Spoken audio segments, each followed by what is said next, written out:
माध्यम आहे. मूर्तिकार सुंदर मूर्ती तयार करून तशाच पद्धतीने विद्यार्थी घडवण्याचे काम शिक्षक आणि शाळा करत असतात. त्या घडविलेल्या गुरुजनांचा आज निरोप घेताना त्यांनी दिलेल्या ज्ञानाचे धडे यांची ज्या दिवशी सगळ्यात जास्त आठवण होत असते तो दिवस म्हणजे निरोप संस्कार. आज मी भाषण देताना खूप भावुक झालोय. आज शाळेचा शेवटचा दिवस आहे. आठवताच डोळ्यात पाणी अश्रू येत आहे. शाळेमध्ये माझ्या खूप आठवणी आहेत ज्या शेवटपर्यंत माझ्या सोबत राहते. आपली शाळा नेहमीच आपल्या जीवनाचा एक भाग असते. बालपणामध्ये घर इतकेच शाळेची पण ओढ होती. घरामध्ये आई वडील घडवतात तर शाळेमध्ये शिक्षक घडवतात. बालपणी शाळेत जाताना डोळ्यात अश्रू येत होते, आता सोडताना अश्रू येत आहे. शाळेत मी अशा गोष्टी शिकलो ज्या मला माझ्या पुढील आयुष्यात खूप उपयोगी पडणार आहेत. जसे की शिस्त, प्रामाणिकपणा, या गोष्टी आयुष्यात किती महत्त्वाच्या आहेत. तसेच शिक्षकांचे महत्त्व, वेळेचा सदुपयोग कसा करावा, खेळ, परीक्षा, स्पर्धा अशा अनेक गोष्टींची सुरुवात ही शाळेतूनच होते. शाळेतील दिवस म्हणजे आमच्या आयुष्यातील सर्वोत्तम दिवस होते हे आम्हाला आता कळत आहे. शिवाय आम्ही छोटे छोटे मौज मजेचे क्षण गमावून ते खो खो खेळतानाचे असो किंवा ऑफ तासाला गप्पा मारणार. शाळेत आपल्याला मैत्रीचा खराच अर्थ समजतो. एवढे जीव लावणारे मित्र हे फक्त शाळेतच मिळतात. शाळेच्या मैत्रीमुळे आपण आपलं व्यक्तिमत्व विकसित करतो. आपल्या सोबतींना सामाजिक वातावरणात आपला विकास होत असतो. मैत्रीमुळे आपण आपल्या शिक्षणाच्या कामगिरीला सुंदर दिशा देतो. आज शाळेचा निरोप घेत असताना संस्थापक अध्यक्ष आदरणीय श्री शिवराजजी वायकर सर म्हणजेच माझे वडील, तुम्हा आम्हाला घडवण्यात सिंहाचा वाटा म्हणजे सन्माननीय श्री वायकर सर, त्यांनी पाहिलेले संस्था उभारणीचे स्वप्न, ते स्वप्न पूर्ण करण्यासाठी केलेली धडपड आणि प्रचंड संघर्ष, आत्मविश्वास मी लहानपणापासूनच पाहतात. प्रचंड जिद्द, चिकाटी आणि 100% यश हे मी माझ्या वडिलांकडून म्हणजे संस्थापक अध्यक्ष सन्माननीय श्री शिवराजजी वायकर सरांकडून शिकलो. माझ्या वडिलांच्या शाळेत मी शिकलो, घडलो या गोष्टीचा मला सार्थ अभिमान आहे. माझ्या वडिलांचे अविश्वसनीय कर्तृत्व पाहून मला माझ्या जबाबदारीची प्रचंड जाणीव आहे. त्यांच्या शिकवणीतूनच एक चांगलं आदर्श कर्तृत्ववान व्यक्तिमत्व बनण्यासाठी मी सदैव तत्पर आहे. तसेच महाभारतामधल्या अर्जुनच्या आयुष्यात जेवढं गुरु द्रोणाचार्यांचे महत्त्व होते तेवढेच महत्त्व आपल्या शिक्षकांच्या आपल्या आयुष्यात असते. शाळा जसे विद्यार्थ्यांना विनापूर्ण आहे तसेच विद्यार्थी शिक्षकांना विनापूर्ण आहे.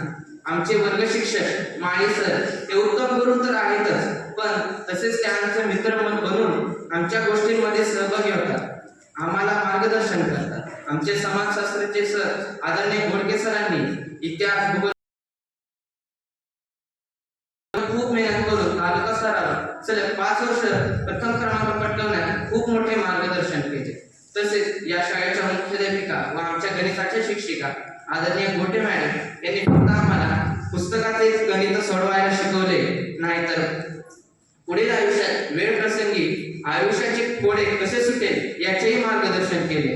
जसे की आपल्याला बाहेर पडल्यावर कसे वागायला हवे, अडचणींच्या वेळी शांत राहून निर्णय घ्यावे असे इत्यादी.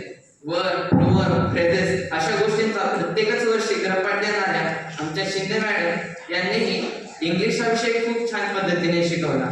त्याचा आम्हाला पुढील आयुष्यात खूप उपयोग होईल. आपल्या शांत आवाजात प्रत्येक विद्यार्थ्याला समजावून सांगणारे आमचे मोळे सर यांनी आम्हाला सायन्सच्या आधारावर जग कसे चालते याचे ज्ञान दिले. हिंदी हा विषय घोडके सरांमुळे खूप सोपा झाला. दुसरी उपाध्ये सरांनी माझ्यावर घेतलेल्या मेहनतीमुळे मला आज MTS व ऑलिम्पिड सारख्या स्पर्धा परीक्षांमध्ये यश मिळाले. तसेच तिसरीत गुरुकुले सरांनी ही मला खूप मार्गदर्शन केले, त्यामुळे मला तिसरीतही या स्पर्धा परीक्षा अजून सोप्या झाल्या. तसेच चौथीत आफकर सरांनी मार्गदर्शन केले. त्याचबरोबर 5वी स्कॉलरशिप मिळवण्यासाठी देशपांडे सरांनी खूप मार्गदर्शन केले व त्या यशात त्यांचा खारीचा वाटा आहे. तसेच Sayyad madam, Salunke madam, Bhol madam वेळ प्रसंगी आम्हाला मार्गदर्शन केले. जोर मॅडम यांच्यातील कलात्मकतेमुळे चित्रकला विषय आवडीचा वाटू लागला. तसेच माझे आवडते रवी काकांनी मला खूप काही गोष्टी शिकवल्या. ते मला कधी शाळेतले एक शिक्षक किंवा कोणी बाहेरचे वाटलेच नाही. मला ते नेहमी माझ्या घरातलेच एक सदस्य वाटले, म्हणून मी त्यांना रवी काका म्हणतो. कळलेच नाही दिवस कसे गेले, निरोपाची ही वेळ आली. आता मात्र मित्रांनो आकाशात झेप घेण्याची वेळ आली. दूर गेलेल्या आठवणींना उजाळा देण्याची वेळ आली. पाहिलेल्या स्वप्नांना साकार करण्याची वेळ आली. ज्या शाळेने या पंखांना बळ दिले ते वापरण्याची वेळ आली. मानवतेच्या युगात भरारी घेण्याची वेळ आली. जरी एकमेकांपासून दूर गेलो तरी मनात काय ओढ ठेवण्याची वेळ आली. आयुष्याच्या वाटेवर भेटलो तर रेशीमबंध जपण्याची वेळ आली. गुरुजनांनी सन्मार्ग दाखवला, त्यावरून चालण्याची वेळ आली. कठीण प्रसंगातही सत्कारून त्याने पुढे जाण्याची वेळ आली. न बोलताही खूप काही ओळखण्याची जगण्याची वेळ आली. शेवटी हृदय सर्व जपून अश्रूंना वाट मोकळी करून देण्याची वेळ आली. आता मात्र मित्रांनो आकाशात झेप घेण्याची वेळ आली. आता मात्र मित्रांनो आकाशात घेण्याची वेळ आली. मी तुम्हाला एक घटना सांगू इच्छितो. जेव्हा मी 5वीच्या वर्गात होतो तेव्हा आमच्या स्कॉलरशिपच्या टेस्ट चालू होत्या. तेव्हा पूर्ण वर्गाला देशपांडे सरांनी एक सांगितलं की ज्या विद्यार्थ्याला टेस्टमध्ये पैकीच्या पैकी मार्क मिळतील त्यांना माझ्याकडून सरांचा आवडता बटरफ्लोचा पेन मिळेल. तो पेन मी त्यावेळेस जपून ठेवलेला, तो माझ्याकडे अजूनही पेन आहे. तसेच शिंदे सरांनी आम्हाला सांगितले ज्या विद्यार्थ्याला माझ्याकडून जेटरचा प्रख्यात पेन मिळेल, तो पेन मी अजूनही माझ्याकडे जपून ठेवला आहे. आज तो बघताना खूप आठवण आली. तुम्हाला सर्वांचे अत्यंत हृदयापासून धन्यवाद. जर कळत न कळत माझ्याकडून काही चूक झाली असेल, कोणाचे मन दुखावले गेले असेल तर मला त्याबद्दल क्षमा करावी. शेवटी परमेश्वराला हीच प्रार्थना की आपण सर्व जिथेही राहू तिथे आनंदाने आणि सुखाने राहू. मला घडवले, माझ्या सद्गुणांचा शोध घेतला, मला परिपूर्ण बनवण्यासाठी प्रयत्न केले. आपल्या सर्वांची शिकवण यांचे अनुकरण करून भविष्यामध्ये या ज्ञानाचा उपयोग असा उर्वरित आयुष्यासाठी खूप उपयोगी पडणार आहे असे मला वाटते. आपल्या सर्वांच्या ऋणात राहून शाळेची आठवण ठेवून मी